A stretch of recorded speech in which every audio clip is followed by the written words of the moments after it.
காலையில் அவர் சொன்னாங்க இல்லையா, யாரிடத்தில் எப்படிப்பட்ட கேள்வியை கேட்க வேண்டுமோ அப்படிப்பட்ட கேள்வியை கேட்கின்ற பொழுது அவனுக்கு அறிவு வந்து தெளிவு வர ஆரம்பிச்சாங்க. மார்க்கம் குறித்து உண்டான கேள்விகள் கண்டிப்பாக மார்க்க அறிஞர்களிடத்தில் மட்டுமே நாம் கேட்டுக்கொள்ள வேண்டும். நாம ஒன்றை விளங்கிக் கொண்டு நாம ஒன்றை தெரிந்து வைத்துக் கொண்டு நாம ஒன்றை செயல்படுத்தினோம் என்று சொன்னால் அதில் எந்த விதமான பலனும் கிடைக்காது என்பதை நாம் கவனித்துக் கொள்ளணும். ஹசரத் காலையில் சொன்னாங்க, ஒரு கேஸ் சம்பந்தமா போனோம்னாக்கா வக்கீலை பார்க்கணும், உடம்பு சரியான சம்பந்தம் பண்ணாக்கா நம்ம டாக்டரை பார்க்கணும். அப்படிங்கிறப்ப வந்து மார்க்க விஷயங்கள் விவகாரங்கள் குறித்து நமக்கு ஏதேனும் கேள்விகள் இருந்தால் கண்டிப்பாக ரிசல்ட் தான் நம்ம கேட்டுக்கணும். இளைஞர்களுக்கு குறிப்பாக பருவ வயதை அடைந்த, அதாவது 13 வயதிலேயே ஒரு சிறுவன் பருவ வயதை அடையக்கூடிய ஒரு சூழ்நிலை தான் இருக்குது. பருவ வயதை அடைத்து விட்ட யாவருமே அந்தந்த இமாம்களிடத்தில் குடிப்பு சம்பந்தப்பட்ட விஷயங்களில் ஒரு நல்ல தெளிவை பெற்றுக்கொள்ளலாம் என்பதை நாம் கவனத்தில் கொள்ள வைக்கிறேன். நாம் கேட்ட விஷயங்களை வந்து மறக்காம வச்சிருந்தனாக்கி நமக்கு பாதி தொழுகை குறித்தும் சுத்தம் குறித்தும் பொது குறித்தும் உண்டான பாதி விஷயங்கள் நமக்கு நல்லாவே தெரிஞ்சிடும். பெரிய அளவில் நமக்கு டவுட்ஸ்லாம் வந்து எப்பவுமே வராத அளவுக்கு உண்டான விஷயங்களை வந்து கிளியர் பண்ணிட்டாங்க. மேலதிகமாக சின்ன சின்ன விஷயங்கள் மட்டும் இருக்குது, அதை அந்தந்த இமாம்கள்கிட்ட கேட்டுக்கணும். இப்போ அடுத்து ஒரு 1/2 மணி நேரத்துக்கு என்னுடைய சேர்க்கிறது கல்வி குறித்து உண்டான சில விஷயங்கள், அதை நாம் விலகிக் கொள்ள வேண்டும். கல்வி குறித்து நமக்கு மார்க்கம் எப்படிப்பட்ட வழிகாட்டுதல்களை நமக்கு சுட்டி காட்டுகிறது என்பதை நாம் கவனத்தில் கொள்ள வேண்டும். ஆரம்ப கல்வியை படிக்கக்கூடிய நாம் அதனை தொடர்ந்து எப்படிப்பட்ட கல்வி முறைகளை எடுத்துக்கொள்ள வேண்டும், அப்படி எடுத்தால் எப்படிப்பட்ட பிரயோஜனங்கள் இருக்கிறது என்பதை நான் இப்பொழுது தெரிந்து கொள்ள கடமைப்பட்டேன். முதல் விஷயம், கல்வினாக்க என்ன அப்படிங்கிறத, எது பிரயோஜனமான கல்வி அப்படிங்கிறது தான் அதனுடைய கல்விக்குண்டான விளக்கம். கல்வியினுடைய விளக்கம் என்பது தன்னை படைத்தவனை அறிவது, கடவுளை அறிந்து கொள்வது கல்வியினுடைய முதல் நோக்கம்.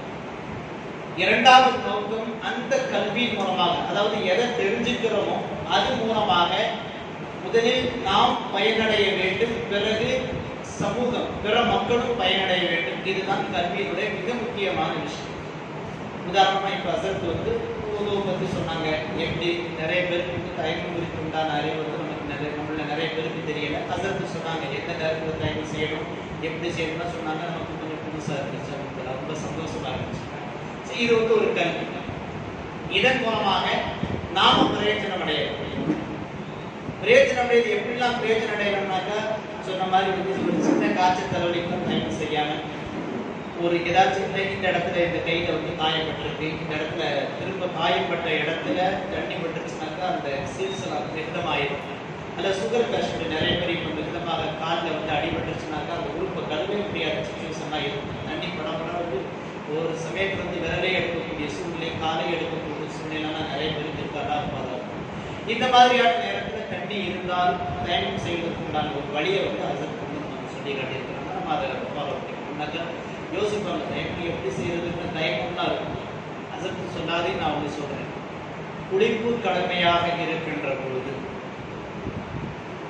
குளிப்பதற்கு தண்ணீர் இல்லை என்றால், குளிக்கின்ற பொழுது அந்த அதிகாலை நேரத்தில் தண்ணீர் குளிக்கின்ற பொழுது தண்ணீருடைய குளிராக இருக்கின்ற சமயத்தில் அந்த தண்ணீரை குடிச்சு ஜன்னி வந்து மரண அளவுக்கு போகக்கூடிய அளவுக்கு சூழ்நிலை இருந்துச்சுன்னா பல கேட்டு போட்டுக்கலாம். எங்கேயாச்சும் வெளியே போனாங்க இன்ஃபேக்ட் இல்லைங்கிற சூழ்நிலையில சொல்றேன். அந்த சமயத்திலையும் இப்ப அசர்த்து என்ன சொன்னாங்களோ தயக்கம் செய்யற முறை இதுதான் குளிக்கிறது. மண்ணில் குளிக்கிறதுன்றது இதுதான் மெத்தட். கையை உதறோம், கையை தட்டுறோம், உதறோம், முகத்தை தடவுறோம், கையை தட்டுறோம், உதறோம், கையை இது வச்சு இதுதான் குளிப்பு. இதுதான் குளிப்புக்கு உண்டான மெத்தடும் தைமத்தில் இதுதான். உதவுக்கு உண்டான மெத்தடும் தைமத்தில் இவ்வளவுதான்.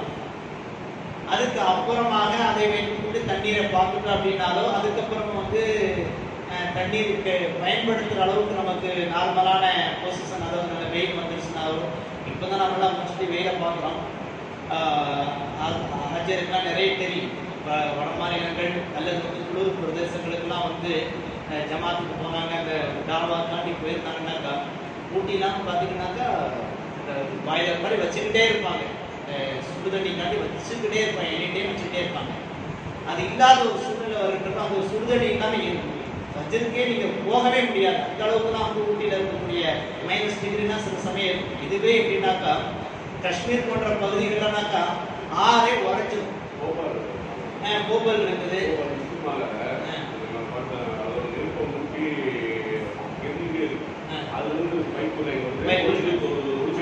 பனி உருக்கி அந்த தண்ணியில வந்து ஒரு செஞ்சிருக்கிறாங்க. இவ்வளவு விஷயம் பாருங்க. நம்ம வந்து மோஸ்ட்லி நமக்கு வந்து நம்மளுடைய சீதோஷ்ண அந்த தட்பவெட்ப சூழ்நிலை வந்து ரொம்ப இலகுவா இருக்குது. கடுமையான குளிர்லாம் நம்ம தமிழகத்தை தென் மாவட்டங்களை பொறுத்தளவுக்கு, பொதுவாகவே தமிழ்நாட்டை பொறுத்தளவுக்கு இல்லை, மிஞ்சி மிஞ்சி போனால் ஊட்டி குளிரும் மட்டும்தான் கொஞ்சம் ஒரு மாதிரியா இருக்கும். அந்த மாவட்டங்கள் மட்டும் கொஞ்சம் சிரமமா இருக்கும். மற்றபடி எங்கூர் பகுதி திருநெல்வேலி மாவட்டம், தென்காசி மாவட்டம்னா குளிரும், ஆனால் பயன்படுத்த முடியாத அளவுக்குலாம் குளிர்லாம் கிடையாது. நார்மலாக யூஸ் பண்ணுற அளவுக்கு அந்த மாதிரி இருக்காங்க, பெரிய அளவில் தொந்தரவுலாம் கிடையாது. இதெல்லாம் வந்து உறைபனி இருக்கக்கூடிய -டிகிரியில் இருக்கக்கூடிய பெரிய இந்த மாதிரியான தொந்தரவுலாம் இருக்கு. சொன்னேன் கல்வி, இதுதான் கல்வியினுடைய அளவுகோல் வந்து படைத்தவனை கடவுளை அறிதல், தானும் பிரயோஜனம் அடைந்து பிறருக்கும் பிரயோஜனத்தை கொடுக்குது. இப்போ அந்த அஜருக்கு வந்து ஒரு விஷயத்தை தெரிஞ்சுக்கிட்டாங்க, அதையும் அவங்க செயல்படுத்துறாங்க, அதை அப்படியே வந்து இன்னொரு இடத்துல வந்து பாஸ் பண்ணிடுறாங்க. இதுதான் கல்வியினுடைய மிக முக்கியமான விஷயம். நாம முஸ்லிம்கள் நமக்காண்டி சொல்றோம், இளைஞர்கள் எப்படிப்பட்ட கல்வியை தேர்ந்தெடுத்து கொள்ள வேண்டும் என்பது மிகுந்த ஒரு கவனத்தோடு இருக்கும். நமக்கு மார்க்கம் கற்றுத் தரக்கூடிய வழிமுறைகள் இருக்கு. எப்போ பார்த்தாலும் மருத்துவர், இன்ஜினியர் என்பதெல்லாம் தாண்டி அது இப்போ வந்து மருத்துவங்கிறது வந்து 8வது தனியாகி போச்சு. வேறு வகையில் நம்மளை தொந்தரவு பண்ணி கடைசியில் நீட்டு வரைக்கும் கொண்டு வந்து அதனையும் தாண்டி உள்ள போக முடியாத அளவுக்கு பரவலை நெருங்கிக்கிட்டு இருக்காங்க. அதுக்குள்ள அதையும் தாண்டி போகக்கூடியவங்களாம் போகிறாங்க. அதுக்கெல்லாம் அந்த நீட் எக்ஸாம் படிக்கிறதுக்காண்டி, அந்த டியூஷன் படிக்கிறதுக்காண்டியே பல லட்சத்தை செலவழிக்கக்கூடிய ஒரு சூழ்நிலை இருக்கு. இது மாதிரியான சூழ்நிலை இல்லாதவர்கள் அடுத்து எப்படிப்பட்ட விஷயங்களை நாம் எதிர்கொள்ள வேண்டும் என்று பார்க்கின்றது கிட்டத்தட்ட ஒரு 7 ஒரு 9 கல்வி முறைகள் இருக்கிறது. அந்த கல்வி முறைகளை நாம் எடுத்துக்கொள்கின்ற பொழுது நாம் நமக்கும் முதலில் பிரயோஜனமாக இருக்கும் ஒன்று.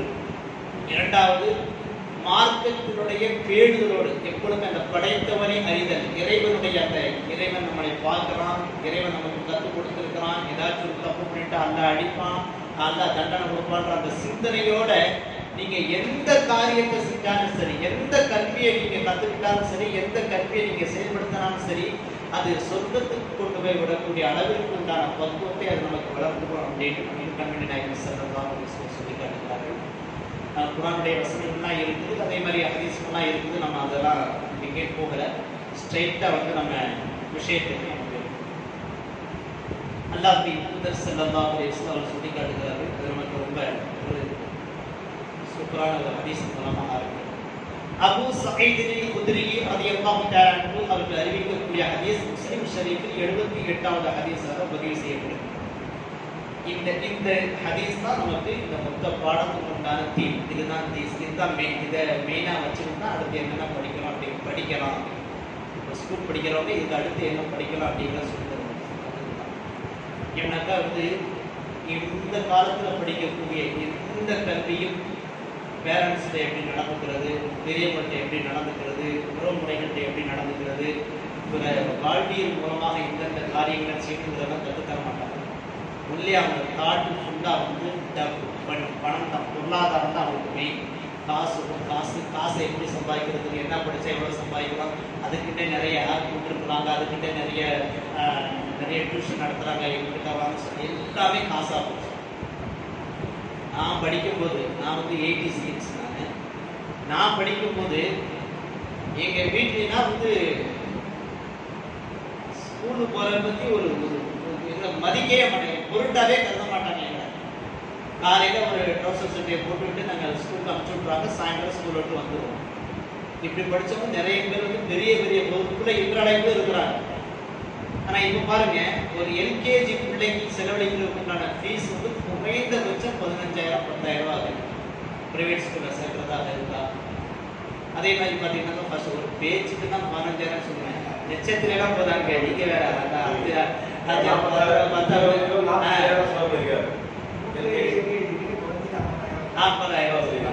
அவ்வளோ கொடுக்குறாங்க. அப்படி பார்த்தா நம்ம பிரேக்ஃபாஸ்ட் ஸ்கூல் இருக்கு, சலீம் சார் ஸ்கூல் இருக்கு, ரொம்ப அற்புதமாக வந்து பிள்ளைங்களுக்குலாம் சொல்லி கொடுக்குறாங்க. நிறைய பகுதிகளில் நிறைய அஜத்மாவுடைய பிள்ளைங்கள்லாம் நல்லா படிக்கிறாங்க.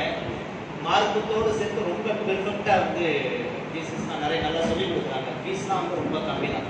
நீங்கள் 40,000 சொன்னீங்கன்னாக்கா ஒரு 15,000 அங்கே நான் 15,000 தான் கொடுக்குறேன் பிள்ளைக்கு ரொம்ப நல்லா இருக்கும்.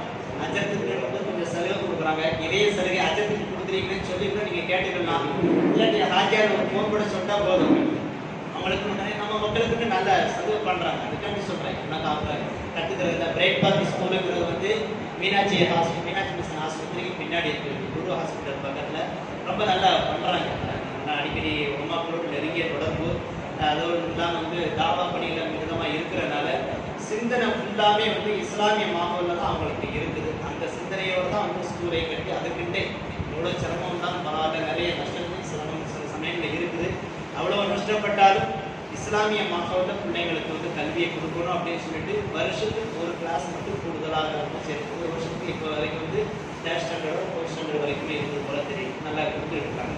அதுக்காண்டி நான் அந்த விஷயத்துக்காக சொல்கிறேன். ஸோ இப்போ உள்ள பிள்ளைங்களை பார்த்தீங்கன்னாக்கா நாங்கள் சின்ன வயசில் இருக்கும்போது எப்படினாலும் ஸ்கூலுக்கு போயிட்டு வந்துடுறோம். எங்களுக்கு ட்ரெஸ்ஸுக்கு எதுவும் தரமாட்டாங்க. ஸ்கூல்லே கொடுத்துருவாங்க. ஒயிட் ஷர்ட்டு, காக்கி கலரில் ட்ரௌசர் கொடுத்துருவாங்க. கொஞ்சம் வளர்ந்துட்டோம் அப்படின்னாக்கா வந்து ப்ளூ கலர் தாடி ஏதாச்சும் கொடுத்துட்றாங்க, பேண்ட்டு கொடுத்துட்றாங்க. ஸ்கூல் பேக் என்ன மஞ்சள் பை தான் கொடுக்க போகிறீங்க, மஞ்சள் பை தான் வீட்டில் தருவாங்க. அப்புறம் ஸ்கூல் புக்ஸு வீட்டிலே கொடுத்துருவாங்க. நோட்டுக்கு மட்டும் கொஞ்சம் செலவழிக்கிற மாதிரி ஒரு 5 ரூபா 10 ரூபா செலவாக. ஆனால் இப்போ பார்த்தீங்கன்னாக்கா எல்லாமே காசு. அப்படி ஆகிட்டாங்க. என்ன பண்ணாலும் காசு. நீங்கள் எக்ஸ்ட்ரா கரிக்குலர் தெரிஞ்சுக்கிட்டாலும் காசு. நீங்கள் சிலம்பம் என்ன நீச்சல் தெரியறது கூட காசு தான். என்ன பண்ணாலும் காசு ஆகிக்கலாம். ஸோ சூழ்நிலை அப்படி இருக்கும்போது நாம எப்படிப்பட்ட கல்விகளை கற்றுக்கிட்டா நமக்கு எப்படிப்பட்ட விஷயங்கள் வந்து மக்களுக்கு நமக்கும் சமுதாயத்துக்கு பயன்படுத்த மாதிரியான கல்வியை கற்றுக்கலாம் அப்படிங்கிறது நம்ம முதல்ல சில கல்வி முறைகள் சொல்றாரு. பேசிக்கா ஒரு ஹதீஸை நான் சொல்லிக்கிறேன். இது முஸ்லிம் ஷரீஃபில் 78வது ஹதீஸாக பதிவு செய்யப்பட்டிருக்கிறது. அல்லாஹ்வின் தூதர் ஸல்லல்லாஹு அலைஹி வஸல்லம் கூறுகிறார்கள், இந்த கருத்துல சொல்றாங்க, ஒரு தீமையை கண்டால் உங்களுடைய கரத்தால் அதை தடுத்துக் கொள்ளுங்கள். ஒரு தப்பு யாரோ பண்றாங்கன்னா உங்களுடைய கரத்தால தடுத்துக் கொள்ளுங்க. அடுத்ததாக சொல்றாங்க, ஒரு தீமையை கண்டால் உங்களால் கரத்தால் தடுக்க முடியவில்லை என்று சொன்னால் உங்களுடைய நாவினால் தடுத்துக் கொள்ளுங்கள். இந்த இரண்டும் முடியவில்லை என்று சொன்னால் உங்களுடைய மனதால் வெறுத்து ஒதுக்கி விடுங்கள் என்பதாக அல்லாஹ்வின் தூதர் ஸல்லல்லாஹு அலைஹி வஸல்லம் சொல்லியிருக்காங்க. இதை வந்து நம்ம வந்து தீமையை பார்த்தா எல்லாருமே தடுக்கத்தான் செய்யணும். அது ஒரு பெரிய விஷயம் இல்லை. நான் தப்பு பண்றவங்க அந்த பாய் பார்த்தோம்னா என்னப்பா இப்படி பண்றீங்க, இப்படிலாம் பண்ணலாமா அப்படின்னு கேட்டுருவாங்க. சில பேர் வந்து ட்ராவல் பண்ணிட்டு இருக்கும்போது வந்து லேடிஸ்க்கு ரொம்ப வயசானவங்க இறங்குறோம்னா நம்ம பக்கத்து நம்மளே வந்து எதிர்த்து கொடுப்போம். அல்லது வந்து அந்த ஒரு சபை ஒரு கூட்டமாக போகக்கூடிய இடத்துல யாராச்சும் தப்பு படிச்சா ஏதாச்சும் தப்பு பண்ணால் நம்மள யாராச்சும் தட்டிக்கிட்டலாம். ஓகே, இதையும் தாண்டி நமக்கு மார்க்கம் எதை கற்றுத் தருகிறது? காவல்துறைக்கு படித்துக் கொள்ளுங்கள் என்பதாக அல்லாஹ் தூதர் ஸல்லல்லாஹு அலைஹி வஸல்லம் வந்து கற்றுத் தருகிறார். கரத்தால் தடுக்கல் என்றால் என்ன? நமக்கு அதிகாரம் இருக்கணும். நம்ம கையால தடுக்கணும்னாக்கா முதல்ல நம்ம கிட்ட அதிகாரம் இருக்கணும். அதிகாரம் இருக்கணும்னா என்ன செய்யணும்னாக்கா நம்ம வந்து காவல்துறையில் என்னென்ன பதவிகள் எல்லாம் இருக்கின்றதோ அந்தந்த பதவிகளை எல்லாம் அடைந்து கொள்வதற்கு உண்டான படிப்புகளை நாம் விளைவு வைத்து கொள்ள வேண்டும். கவர்மெண்ட் நிறைய சலுகைகள்லாம் கொடுக்குறாங்க, எல்லா கவர்மெண்ட்டுமே கொடுக்குது. பட் நமக்கு அந்த போதிய அறிவுன்றது டோட்டலாக நல்லா யோசிச்சு பாருங்க. கவர்மெண்ட் ஜாப்ல இருக்கக்கூடிய ஒருவர் தன்னுடைய பிள்ளைகளையும் அதே மெத்தடுக்கு வந்து லெவல் பண்ணி கொண்டு வந்துடுவார். ஆனால் நம்ம நார்மலாக இருக்கக்கூடிய யாருமே வந்து அந்த கவர்மெண்ட் ஜாபுக்கு வந்து ட்ரை பண்ணவே மாட்டாங்க. எனக்கு தெரியாது, அதான் விஷயம். ஏதாவது ஒன்று நம்ம பகுதிகளில் ஒரு சிலர் அந்த துறைக்கு வந்து போயிருந்தாங்க அப்படின்னாக்கா ஆர்வம் நம்ம செஞ்சிருவோம். அல்லது குடும்பத்தில் யாராச்சும் அந்த பொறுப்புகள் இருந்தாங்கன்னாக்கா நம்ம அப்படி செஞ்சிருவோம். ஸோ வந்து காவல்துறையில் நாம் இணைவதற்கு இணைந்து உயர்ந்த நிலையை அடைவதற்கு என்னென்ன படிப்புகள் எல்லாம் கல்விகள் எல்லாம் இருக்கின்றதோ, நான் சொல்றது வந்து பெரிய படிப்பெல்லாம் தூரம் விட்டுருங்க. படிக்கணும், அது வேற விஷயம். அதுக்கு பெரிய அளவில் செலவு செய்யணும். இலகுவான மெத்தடுக்கு நான் இப்போ வந்து நம்ம நேரம் சொல்றேன். ஓகேவா? அப்போ காவல்துறை வந்து அவ்வளவு சிரமமான பொருளாதாரத்தை செலவு பண்ணி முட்டி மோதி படிக்கக்கூடிய மேட்டரே கிடையாது. உங்களுடைய அறிவு மட்டும்தான் வேலை. போய் வந்து சில நண்பர்கள்லாம் பார்த்துருக்கிறேன், ரைட்டாக காலையில் பஜ்ர் தொழுட்டு சாப்பாடு கட்டிட்டு கொண்டு வராங்க. கொண்டு வந்துட்டு நம்ம மதுரை வருஷப்பாட்டி சொல்றது இது வந்து படிக்கிறாங்க. படிக்கிறத ஒரு தொழிலாளி பிசினஸ், ஒரு தொழில் மாதிரியே வேலை மாதிரியே செய்யறாங்க. கொஞ்சம் ரெஸ்ட்டுக்காக நேரம் நம்ம பிள்ளையாசலுக்கு வந்து தொழுகிறாங்க, போட்டு வந்து தொழுகிறாங்க. ஒரு 10 நிமிஷம் அப்படி கண்ணா செஞ்சுட்டு போயிட்டு சாப்பிட்டு திருப்பி படிக்கிறாங்க. படிச்சுட்டு ஈவினிங் ஆச்சு வீட்டுக்கு போனாங்க. இத்தனைக்கு கல்யாணம் முடிச்சது பாருங்க. இப்போ இதை வந்து கடந்த லாக்டவுன் முன்னாடி அப்படி ஒரு 2 மணி நேரம் பார்த்தா, இப்போ பார்த்தா அண்ணாவுடைய இதில் வந்து அவர் வந்து கவர்மெண்ட் ஜாப்ல எக்ஸாம் முடிஞ்சு வச்சுருக்காரு. குரூப் 1 குரூப் 2 என்னமோ இருக்கு, என்னென்ன எக்ஸாம் இருக்கு, எதுலையாச்சும் ஒன்று நம்ம முட்டி மோதிட்டு என்ன வேலைதான் செய்யலாம். கவர்மெண்ட் வேலைக்கு நீ போயிட்டேன்னு வச்சுக்கோங்க, நம்ம பிள்ளை ஈஸியா உள்ள கொண்டு வந்துடலாம். நம்ம குடும்பத்தோட யாராச்சும் ஈஸியா கொண்டு வந்துடலாம். இப்ப யோசிங்க, காவல்துறையில நமக்கு ஒரு அதிகாரம் இருந்தது என்று சொன்னால், அவன் ஒரு முஸ்லீமாக இருந்தார் என்று சொன்னால், அவன் ஒரு ஈமான் உள்ளவனாக இருந்தார் என்று சொன்னால், இறைவனுக்கு பயப்படக்கூடியவனாக இருக்கிறான் என்று சொன்னால், சும்மா இருக்கின்ற பொழுதே தீமை கெடுக்கக்கூடிய அவன் அதிகாரம் கிடைச்சிச்சுன்னா எவ்வளவு கெடுக்கும். அதனால யாருக்கு நல்ல பேரு பாருங்க. முதல்ல அவனுக்கு, அடுத்ததாக அவன் சார்ந்த சமூகத்திற்கு, அதற்கு அடுத்ததாக அவன் எந்த பகுதியில் பணி செய்கிறான். ஒரு கவர்மெண்ட் ஜாபுக்குன்னு வந்துட்டா இன்னும் மதத்துக்காரத்துக்கு தான் அவன் சர்வெண்ட்லாம் கிடையாது. எல்லா மக்களுக்குமே அந்த ஆள் தான் சர்வெண்ட். யோசிச்சு பாருங்க. இப்போ எல்லாருக்குமாக ஒரு நல்ல மனிதனாக, உன்னதமான மனிதனாக ஆகுவதற்கு உண்டான வாய்ப்பை அது தெரியும். யோசிச்சு பாருங்க. அல்லாஹ்வின் தூதர் ஸல்லல்லாஹு அலைஹி வஸல்லம் சொன்னார்கள், உங்கள் கண் முன்னால் ஒரு தீமை நடந்தது என்று சொன்னால், அதை உங்களது கரத்தினால் நீங்கள் தடுத்தால் ஈமானிலே மிக உன்னதமான காரியம் உள்ளதாக அல்லாஹ்வின் தூதர் ஸல்லல்லாஹு அலைஹி வஸல்லம். அடுத்ததாக பாருங்க, நாட்டில் வந்து எவ்வளவோ பிரச்சனைகள் நடக்குது. இப்போ ரொம்ப ஹை பொசிஷன்ல அதிகாரம் மிக்கதாக இருக்கக்கூடிய துறை என்று நம்பப்படக்கூடியது நீதித்துறை. எவ்வளவு பெரிய ஆளா இருந்தாலும், தெரிந்தோ தெரியாமலோ, நடிப்புக்கோ நடிப்பு இல்லாமலோ, நீதித்துறைக்கு பயந்து கொள்ளக்கூடிய ஒரு சூழ்நிலை இப்போதைக்கு இருக்கு. சில பல நல்ல நீதிபதிகள் நல்லா வைக்கிறது எக்கச்சக்கமா இருக்கிறாங்க. யோசிச்சு பாருங்க. ஒரு நபி ஸல்லல்லாஹு அலைஹி வஸல்லம் சொல்லியிருக்காங்க, உங்கள் ஒரு தீமையை கண்டீங்கன்னாக்க உங்களுடைய நாவினால் தடுத்துக் கொள்ளுங்கள் என்று சொல்கிறார். இன்ற அளவிலும் நம்முடைய இஸ்லாமிய மக்கள் இந்தியாவில் இருக்கக்கூடிய சதவீதத்தை விட சிறைச்சாலையில் அதிகமாக வந்து நம்முடைய வாழ்க்கையை கழிச்சுக்கிட்டே இருக்கிறாங்க. கடந்த செப்டம்பர் மாதத்தில் அறிஞர் அண்ணா பிறந்த நாளில் கூட வந்து ஒரு சில நிகழ்ச்சிகள்லாம் நடத்தினாங்க. சிறைவாசிகளை விடுதலை செய்யணும், 15 வருஷம், 20 வருஷம், 25 வருஷம் வந்து ஜெயிலில் இருக்கிறவங்க விடுதலை செய்யணும். அப்போ தான் ஒரு சிறையினுடைய வாழ்க்கையை கழிச்சு ஒரு சகோதரர் வந்து பேசுகிறாரு, 20 வருஷம் தான் நான் ஜெயிலில் இருந்திருக்கணும் அப்படின்னு. ஜெயிலே வந்து என்ன சாப்பாடு இல்லாமல் அடிக்கிறாங்களா அடிக்கிறாங்களா அடுத்த விஷயம்.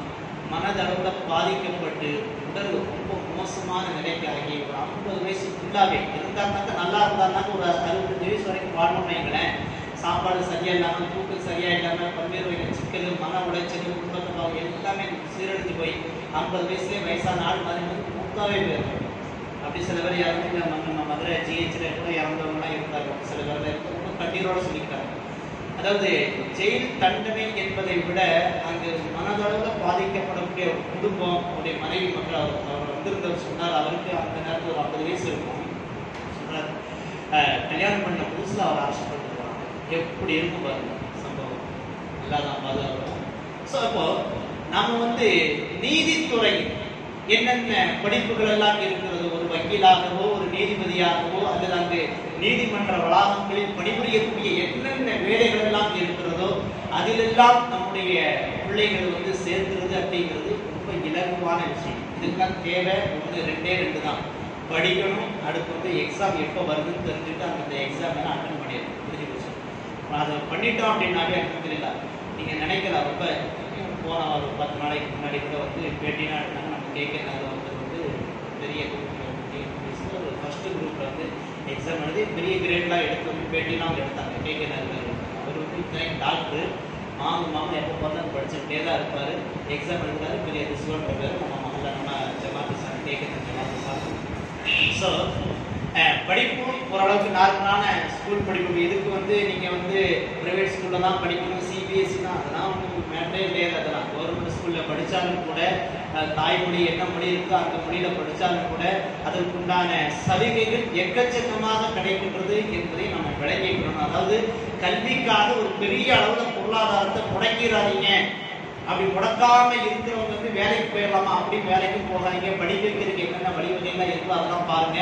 அதுக்கு நீதித்துறை ஒரு மிகச்சிறந்த வழி அப்படிங்கிறதை அல்லாஹ் தூதர் ஸல்லல்லாஹு அலைஹி வஸல்லம் அடுத்ததாக சொல்லி காட்டுகிறார்.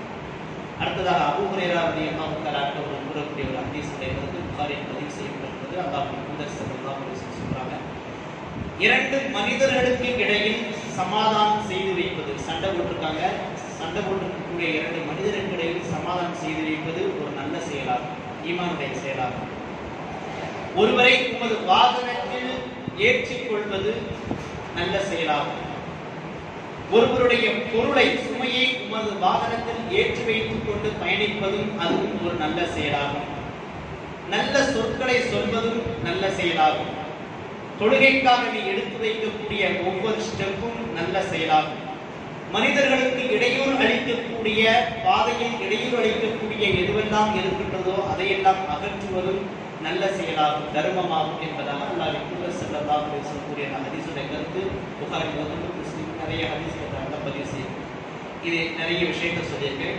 இதை பேஸ் பண்ணி என்னென்ன கல்வியெல்லாம் நம்ம படிக்கலாம் அப்படிங்கிறதுக்காண்டி நம்ம அடுத்ததாக மனிதர்களுக்கு இடையூறு அளிக்கக்கூடியதை அப்புறப்படுத்துவது. பாருங்க, போலீஸ்கார டிராபிக் போலீஸா ஒருத்தர் இருந்தான்னாக்க, ஒரு ஈமான் உள்ளவர் ஒரு முஸ்லிமானவன் டிராபிக் போலீஸாக இருந்தான் என்று சொன்னால் எவ்வளவு பெரிய நன்மை அவனுக்கும் அவன் சார்ந்த சமூகத்திற்கும் அந்த பகுதிக்கும் எவ்வளவு பெரிய நன்மை என்பதை நாம் எவ்வளவு பிரச்சனைகளை வந்து நம்ம பசங்கள்லாம் சிக்கிறாங்க. ஸோ அந்த இடையூறு அளிப்பதை அகற்றுதல், இது வந்து போக்குவரத்து பாதையில வந்து நம்ம ரோடுலாம் சூப்பராக தான் இருக்கு, பேப்பர் சூப்பராக நல்லா தான் இருக்காங்க, நம்ம பாதையில என்ன முள்ளும் கருமா கிடக்கும் போது இல்லை, டிராஃபிக்கை கிளியர் பண்றது அல்லது அதுக்குண்டான முறைகள் யார் யார் இந்த பகுதிகளுக்கு பொருளாதான் அந்த வாகன விபத்துகள் இல்லாமல் ஆக்குவதற்குண்டான வழிவகைகளை ஏற்படுத்தக்கூடிய அளவிற்கு தான் அந்த கல்வி. போக்குவரத்து துறையில் கல்வியை நாம் கற்றுக்கொள்வது, டிரைவராகவோ கண்டக்டராக வாகனத்தில் சுமையை ஏற்றுறது இறந்துறது அப்படின்றது கண்டக்டர் ஆகிக்கிறதுங்க, எவ்வளோ பெரிய கவர்மெண்ட் ஜாப், எவ்வளோ பெரிய விஷயம் அது. யோசிச்சு பாருங்க, டிரைவர் ஆகிக்கிடுங்க, கவர்மெண்ட் ஜாப் எவ்வளோ நல்ல விஷயம். நீங்கள் படித்தா டாக்டரே தான் ஸ்ட்ரெயிட்டாக வந்து உங்களுக்கு வந்து அந்த லைட்டே தான் வேணுமா? இல்லை, எதனால அதுவும் தெரியல. அதாவது வீட்டு படிச்சு தான் உங்களுக்கு டாக்டர் ஆகணும்னாக்கா அதுவும் அது ஓகே. அது முடியாத பட்சத்துல உனக்கு என்ன கவர்மெண்ட் ஜாப் கிடைக்குதோ அதை நீ அடைஞ்சுக்கிட்டு அதுக்கு அடுத்து உள்ளவங்களுக்கு உண்டான வழிவகைகள் என்ன இருக்குதோ அதையும் தான் நம்ம வழிகாட்டுங்க அப்படிங்கிறதுக்காண்டி நாம இப்ப சொல்றோம். அடுத்ததாக குடிநீர் வடிகால் வாரியத்தில் கிடைக்கக்கூடிய அந்த பதவிகளை பெறுவதற்குண்டான முயற்சிகள், அதுவும் வந்து குரூப் எக்ஸாம்ல எழுதக்கூடிய படிப்பு தான். அதை செஞ்சுட்டீங்கன்னாக்கா எந்த பகுதிகளில் வந்து குடிநீர் சுத்தமான, அதாவது ஒரு மனிதனுக்கு வந்து நீ வந்து நல்ல குடிநீரை கொடுப்பதுன்றது வந்து ஒரு மிகப்பெரிய தர்மம் நபி ஸல்லல்லாஹு அலைஹி வஸல்லம் சொல்லியிருக்கின்ற பொழுது அந்த கல்வியை அது சார்ந்த அந்த வேலையை நாம் பார்த்துக் கொள்ளுதல் என்பது எவ்வளவு பெரிய விஷயம் என்பதையும் நாம் கவனத்தில் கொள்ள வேண்டும்.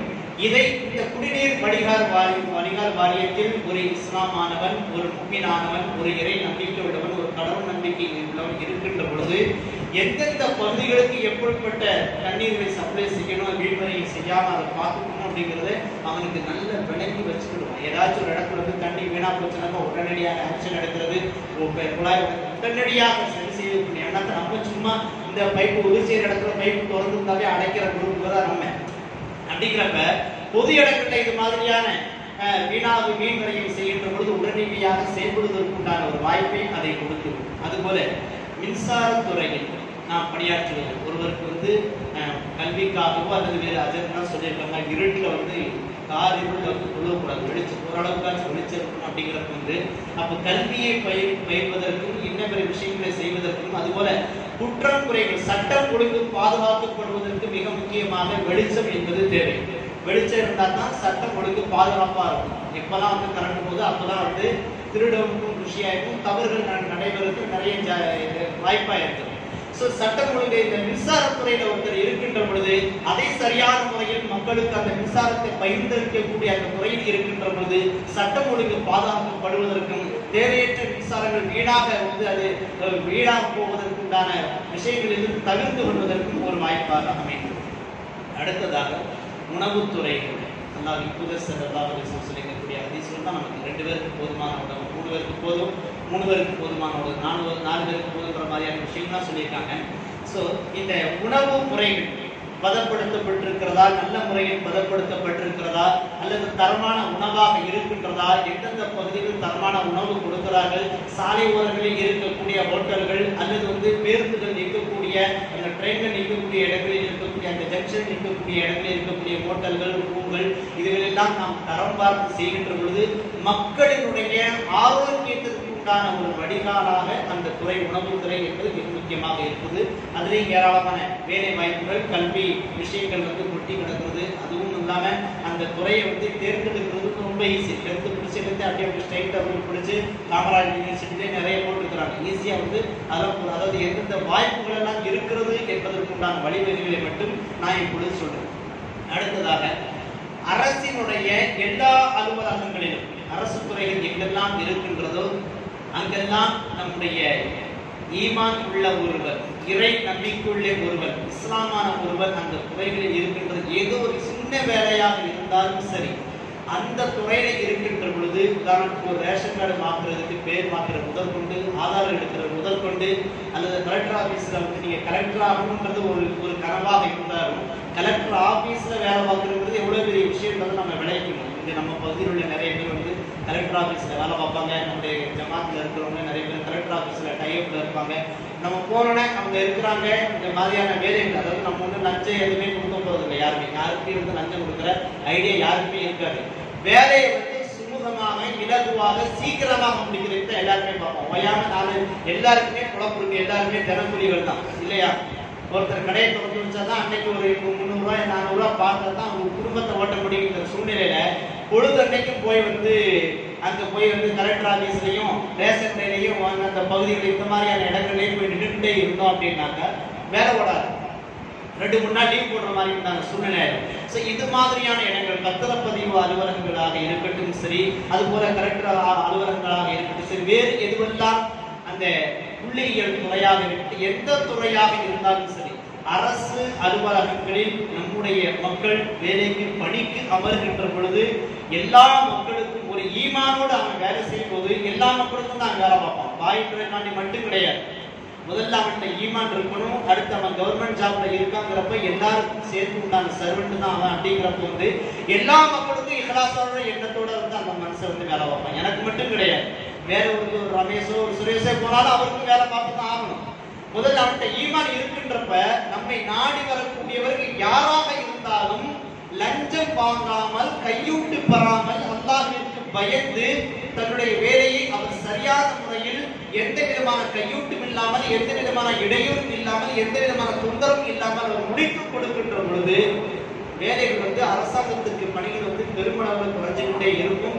அதன் மூலமாக அரசாங்கத்துக்கு வருவாய்கள் எதுவும் வருவதாக வந்துகிட்டே இருக்கும். இந்த மனுஷனுக்கு மக்கள் மத்தியில் ஒரு நல்ல எண்ணத்தை அது உண்டாக்கி இருக்கும். இதுக்கெல்லாம் காரணம் அவர் படித்த படிப்பும் அவரிடத்தில் இருக்கக்கூடிய அந்த ஈமான். ஆகவே இது போன்று உண்டான கல்வி முறைகளில் எந்தெந்த கல்வி முறைகள் எல்லாம் இருக்கின்றதோ இலகுவாக நம்முடைய வருவாய்க்கு தகுந்தவாறு, அதுக்கு சொன்னாங்க இல்லையா, நமக்கு என்ன வருவாய் இருக்குதோ அதுக்கு தகுந்த மாதிரி செலவழிக்கணும் அப்படின்னு சொன்னாங்க இல்லையா, அது மாதிரி நம்முடைய பெற்றோருக்கு தகுந்த வருவாய் என்ன இருக்கிறதோ அது சார்ந்து பிள்ளைகளையும், அது சார்ந்து கிடைக்கக்கூடிய அந்த கவர்மெண்ட் வேலைகள் எதுவெல்லாம், அரசு வேலைகள் எதுவெல்லாம் இருக்கின்றதோ அதற்கு நம்முடைய பிள்ளைகளை தயாரிப்பது. அப்படி அந்த அறிவு நமக்கு இல்லை என்று சொன்னால் அது சம்பந்தப்பட்ட ஏதேனும் ஒரு வகையில் அந்த அரசு அலுவலகத்தோடு தொடர்பு இருக்கக்கூடிய ஹாஜியார் முதற்கொண்டு இருக்கிறாங்க. அவங்களும் அரசோட தொடர்பு இருப்பாங்க. நம்ம பகுதிகளில் யாராச்சும் இருக்கவங்க ஏதாச்சும் ஒரு தொடர்பு ஏதோ ஒரு வகையில யாராச்சும் இருப்பாங்க. அவங்கள்ட்ட இருக்கிற டைப் வச்சுட்டு நம்ம பிள்ளை இந்த படிக்க வைக்கிறோம், என்ன செலவாகும், எந்த மாதிரி கேட்டுக்கிட்டு குரூப் எக்ஸாம் படிக்கிறதுக்கு என்னென்ன வேலைகள்லாம் இருக்கோ அதெல்லாம் பார்த்துட்டு இருந்தோம் அப்படின்னாக்கா நமக்கு அடுத்து வரக்கூடிய நம்ம பிள்ளைகள் ரொம்ப நல்லா இருப்பாங்க. அதுக்கு அடுத்த தலைவர்கள் தாப்ப போயிடுவாங்க. நாம கஷ்டப்பட்டோம், நம்ம பிள்ளை நல்லா இருக்கும், நம்ம பேரம்பத்திரிக்கை ரொம்ப நல்லா இருக்கும். அப்படிங்கிற மாதிரியான ஒரு வழிவைக்கு நம்ம கொண்டு வந்துட்டோம் அப்படின்னாக்கா இது கண்மணி நாயகம் ஸல்லல்லாஹு அலைஹி வஸல்லம் நமக்கு காட்டி தந்திருக்கக்கூடிய அந்த வழிமுறைகள் இந்த ஹதீஸ்களையும் பல்வேறு வகையான குர்ஆனுடைய வசனங்கள்லாம் இருக்கு. அதை சொல்வதற்குண்டான வாய்ப்புலாம் இப்போதைக்கு இல்லை அப்படின்னாலும் இந்த பேஸ் இதுதான் விஷயம். இந்த மாதிரியான கல்விகளை நம்ம தெரிஞ்சுக்கிட்டோம் அப்படின்னாக்கா நமக்கு இந்த உலகத்திற்கும் மறு உலகத்திற்கும் பயன்படுத்த இந்த கல்வியை நாம் அடைஞ்சுக்கணும். ஏன்னாக்கா நம்ம ஏற்கனவே சொல்லிட்டோம், கல்வி என்றால் படைத்தவரை முதலில் அறிவது, இரண்டாவதாக நாமும் பயன்படுத்த பிறருக்கும் சமூக மக்களுக்கும் பிற பகுதியில் இருக்கக்கூடிய மக்களுக்கும் பயன் தரக்கூடிய வகையில அந்த கல்வியை நாம் பயன்படுத்தணும். அப்படிப்பட்ட நல்ல வாய்ப்பை நம்முடைய தலைமுறையினருக்கு அல்லாஹ் தஆலா வழங்குவானாக. வாய்ப்படுத்த வேண்டும் என்று கூடிய விடைபெறுகிறேன். அஸ்ஸலாமு அலைக்கும் வரஹ்மத்துல்லாஹி தஆலா வபரகாத்துஹு. அஸ்ஸலாமு அலைக்கும். நல்ல கல்வியை பற்றி விளக்கம். அடுத்த ஸ்டேஜுக்கு போகக்கூடிய 4 பேர் இருக்கு. ஷரீஃபு, அமீர், அப்துல், ஆசிப். சஹாபாக்கள் எப்படின்னா ஒரு விஷயத்தை கேட்டால் அதை எடுத்துக்கொண்டு மற்றவங்க என்ன செய்வாங்க சொல்லுவாங்க. இப்போ நம்ம சமூகத்தில் இருக்கக்கூடிய இருக்கக்கூடிய ஃப்ரெண்டுகள் என்ன செய்யணும், தகவலை சொல்லி நீங்கள் என்ன செய்யணும், நம்ம படித்து முடிச்சிட்டோம் சும்மா இருக்கோம் என்னத்தை ஏதாவது வேலை பார்க்க இல்லாமல் படிச்சுட்டு வேலை பார்த்துட்டு என்ன செய்யுங்க, படிச்சுக்கிட்டே இருந்து என்ன செய்யுங்க, கல்விக்கு உயர்ந்த இருந்தது நம்ம என்ன செய்யணும், அதன்படி அமைவது நம்ம என்ன செய்யணும், முயற்சி செய்யணும். இன்ஷா அல்லாஹ் செய்யலாமா?